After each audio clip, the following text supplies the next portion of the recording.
Hi, welcome to another episode of EDPS Talks, an exclusive series produced by the European Data Protection Supervisor to celebrate the institution's 20th anniversary. We sit down with leading voices from around the world to discuss their unique perspectives on data protection and privacy and how these shape their respective fields. I'm really excited to be here today with Amba Kak.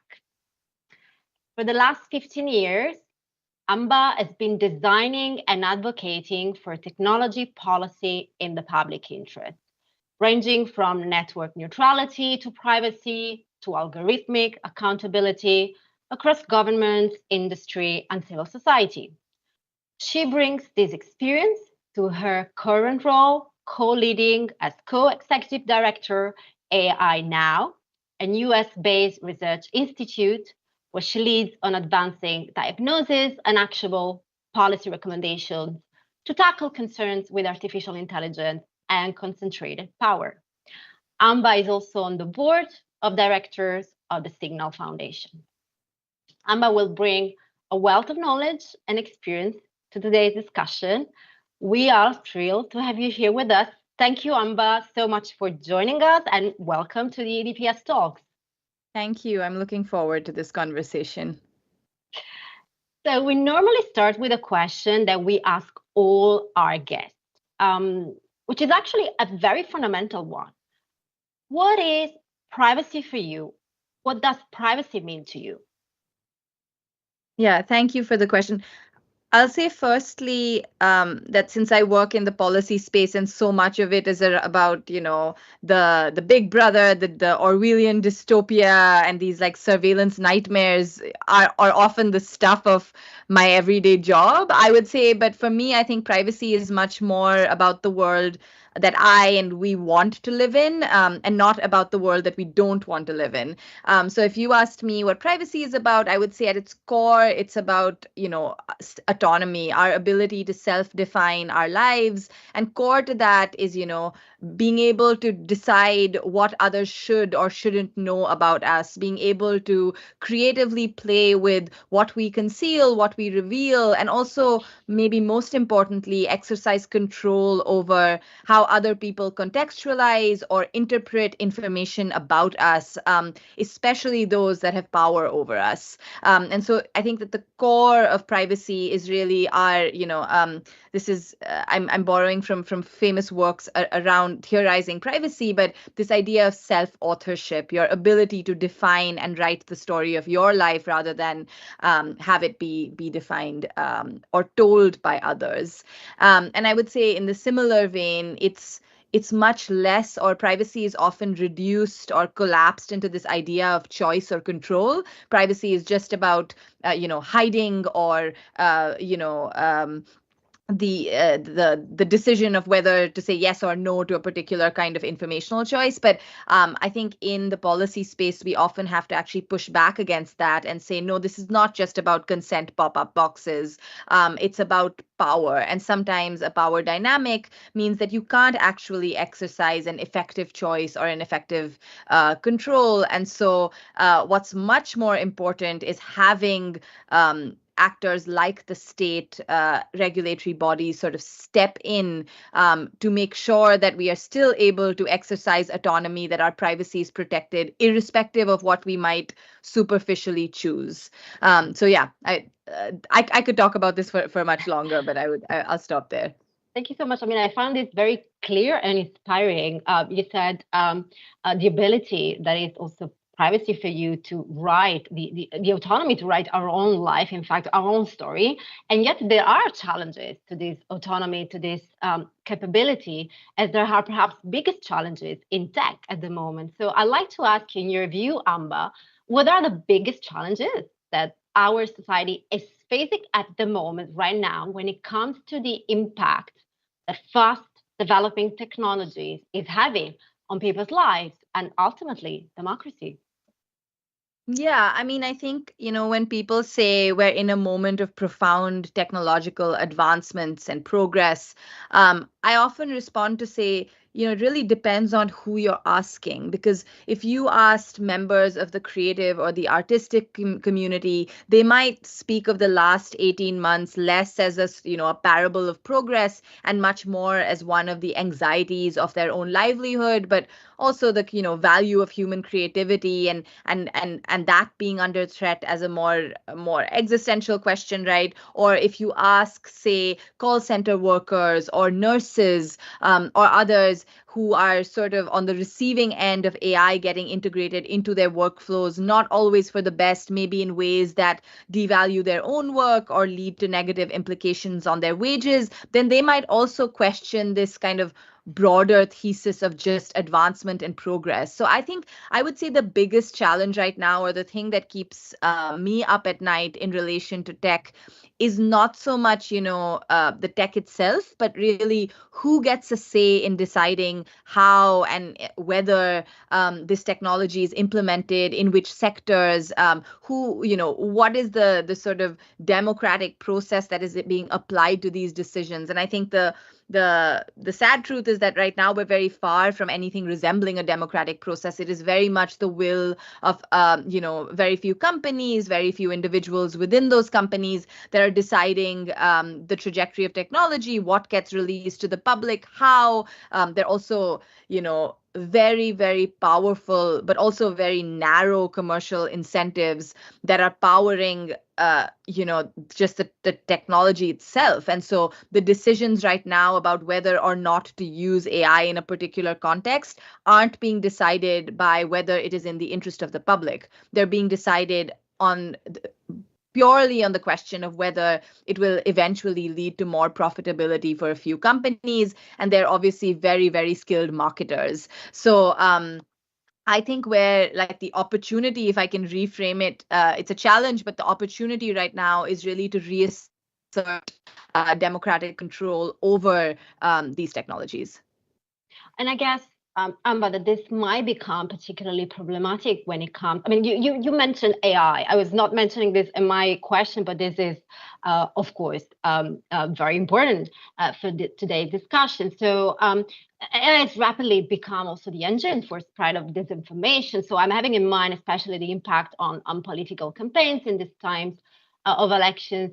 Do you think, and here I'm talking more specifically perhaps about data protection and privacy laws, do you think that data protection law can protect specifically individuals? You mentioned democratic processes also in determining the ultimate goal of AI, but what is your take there? If you can say just a few.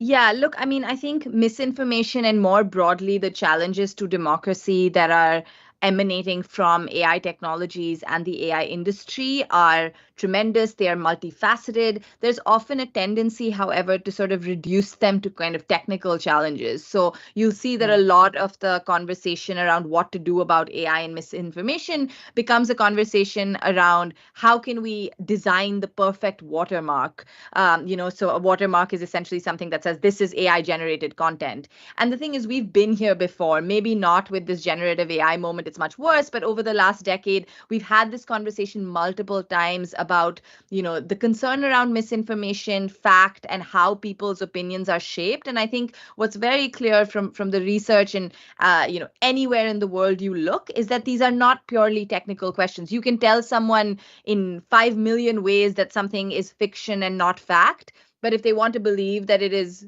fiction or fact, they're going to believe it anyway. And that's going to be fueled by a broader challenge of polarization in the societies we live in. So I guess the first thing I want to say is that I typically sort of have an allergy to talking about misinformation and polarization as a technology problem. Technology is exacerbating these problems, sure, but I don't think it's at the root of it. And so that's one. The second is to say that I think the biggest sort of democracy challenge when it comes to AI and related technologies, like you said, there's nothing sort of unique in that way about AI alone, is really the concentration of power in the tech industry, specifically in Silicon Valley, that I just mentioned. So what I mean by that is that, look, you might say that there's nothing novel about this. These are very innovative companies. They've built to this kind of scale. They've accumulated data. They have accumulated capital. They've accumulated talent, and now they're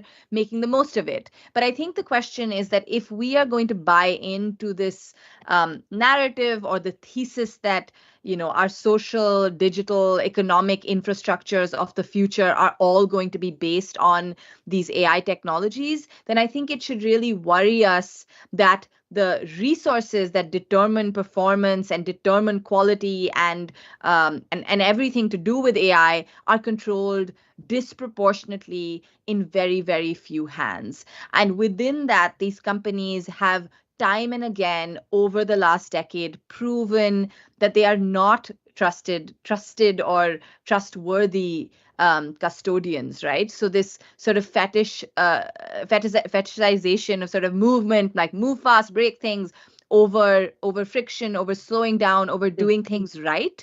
And I'll get to your provocation on data protection in a second.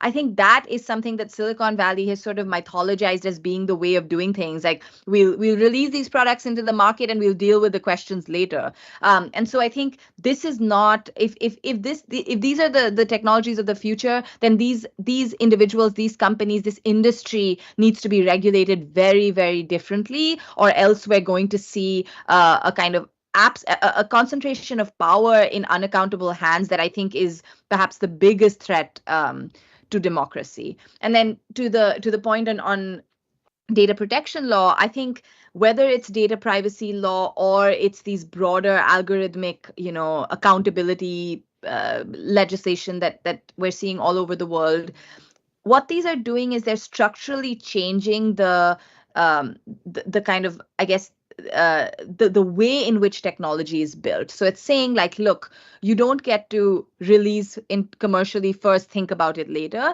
There are certain sort of points of reflection that are essential at every stage in the technology design and development process. And we're not going to rely on you all and tech companies for just having those instincts. Maybe you have them, maybe you don't. But if there's a fork in the road between more money and the public interest, we know what companies will choose because that's what they're incentivized to do. So here's where the law steps in, and it says these are the questions that developers of technology need to be asking themselves. These are the hard limits that they need to be drawing for themselves to ensure that technology aligns with the public interest and not just with the bottom lines of these companies. And so at a very, very high level, I would say that's how I view data protection law as interceding, whether it's misinformation, whether it's other forms, inaccuracies, bias, discrimination. All of these come down to data and design choices that are made very much upstream in the process. And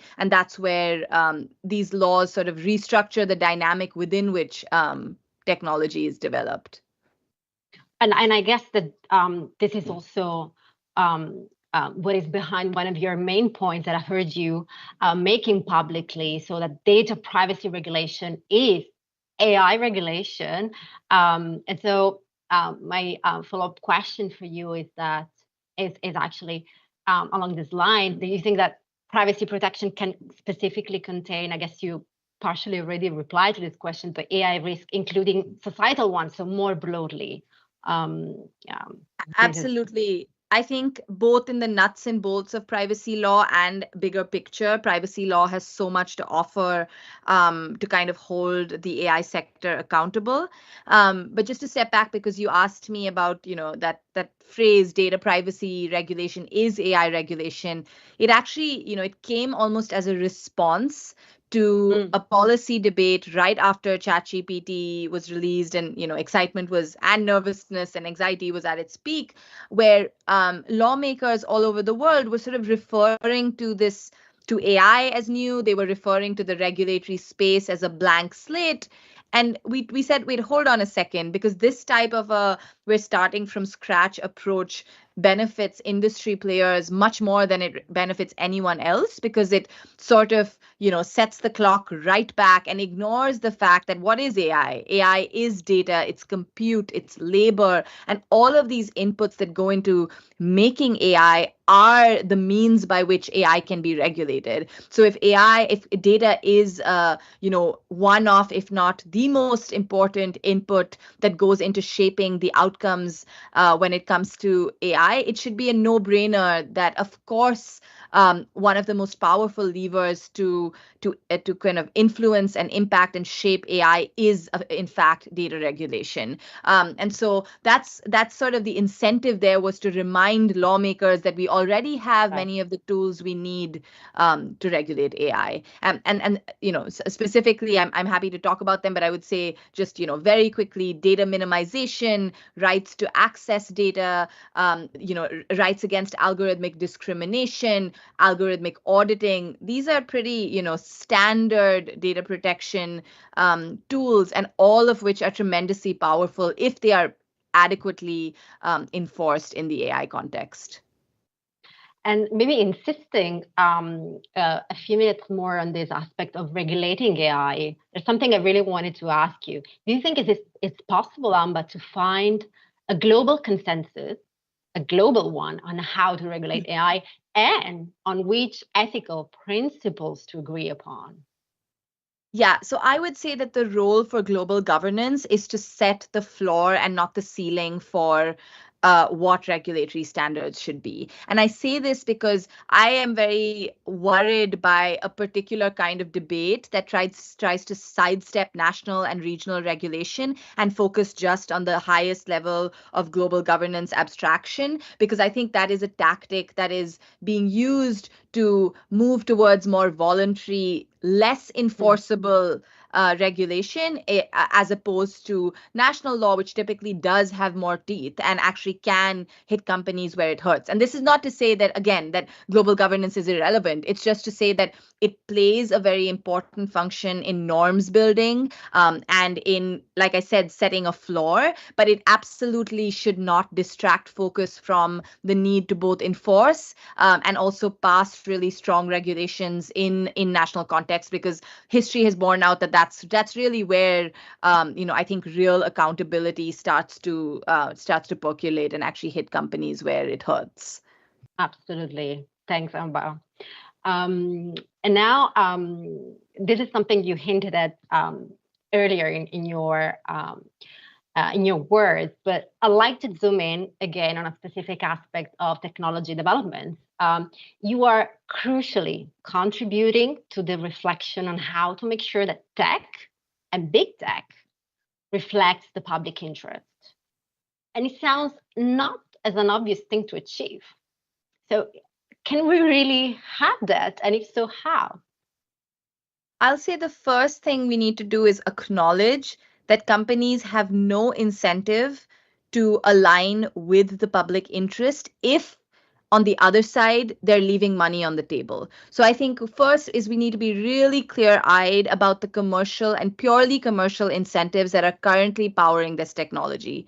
And second, we need to also realize that a lot of the narratives around AI, whether it's the fact that large-scale AI equals advancement, that scale is a proxy for progress, that all countries in the world need to be investing in generative AI above all else. All of these narratives are also fueled by and motivated by the same set of narrow commercial incentives. So once we acknowledge that that is what is driving this space, then I think we can have a conversation to say, let's have a conversation about what AI could be if it was not driven by commercial incentives.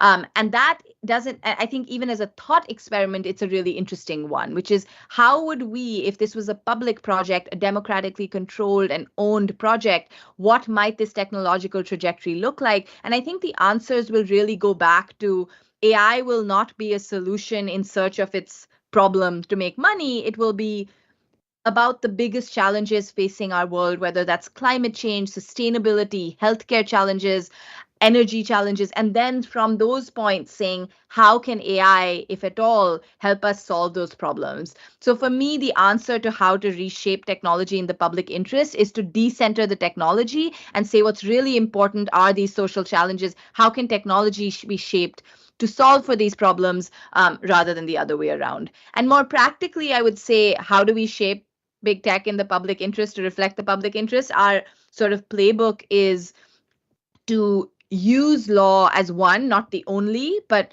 use law as one of the tools we have to shape the market, because at the end of the day, that is one of the very few ways in which we can shape or I would say, redirect some of the incentives that exist so that they do bend towards the interests of the public and not just these companies. And that involves enforcing existing laws in the books, creatively applying the tools we have so that they can be adaptable to the AI context, so that we don't always have to start from scratch. I mean, I think no one probably knows this and applies this better than the EDPS. Like, the idea is that we need to be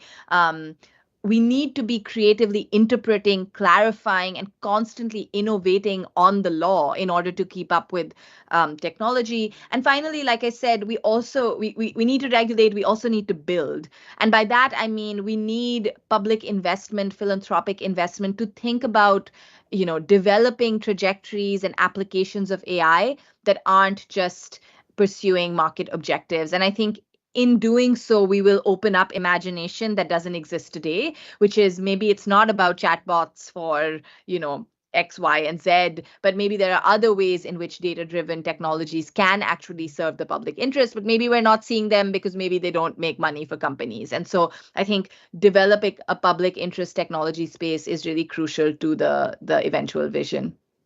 And this links beautifully with my final question, actually, which really speaks to the future that you already described in a way. But I wanted to really know, Amba, what is your prediction now of how our societies and our democracies will look like in 20, 30 years from now, how we will achieve, how we will have technological developments coexist with the respect of fundamental rights, if any, and the achievement of the public interest objectives you refer to.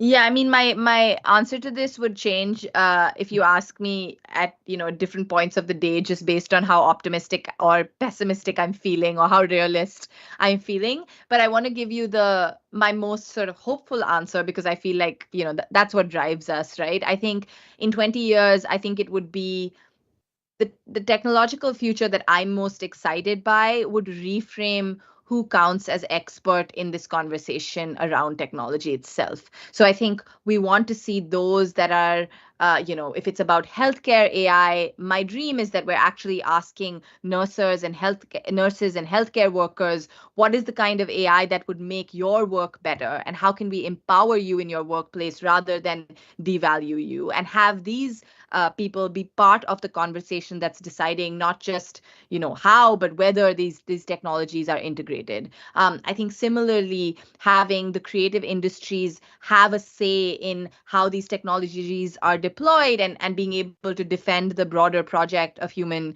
creativity. I think it's about my hopeful future is that there is a world for all of us to be sort of participants in shaping the trajectory of AI technologies, not just passive consumers. Because right now, I think there are, in the larger scheme of things, there is a very small percentage of people that are involved in building and deciding this technology, and the rest of the world is on the receiving end of using it, maybe enjoying it sometimes, maybe having, losing their job because of it, maybe having their job changed because of it. But we're all it's sort of a passive experience, right? I think how we could really flip the script, or what energizes me as a future to work for, is where everyone feels like they don't have to be a technology expert to participate in this discussion. This conversation about technology is a conversation that needs to be had by all of us, because really, what kind of AI we want is as much a question of what is the kind of world we want, and how can AI get us there. Thank you, Amba. This brings us actually to the end of this episode, but I think you really passed through very important messages for which we're grateful.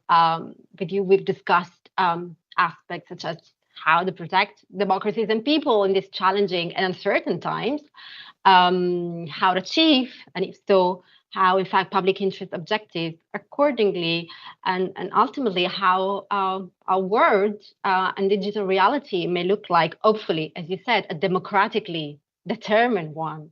We all hope we will be able to get there. It was amazing to have you here, Amba. I'm really happy for this. Thank you so much. Yeah, love these questions. Thank you for having me. Thank you also to our listeners. We hope these insights give you a fresh perspective on privacy and data protection. If you enjoyed, as I hope, this episode, don't forget to catch up on previous interviews and follow the EDPS on our channels to discover more about our project marking the 20th anniversary of the European Data Protection Supervisor. I am Anna Colaps, and this was EDPS Talk with Amba Kak, co-executive director of AI Now. Thank you very much, and see you in next talk.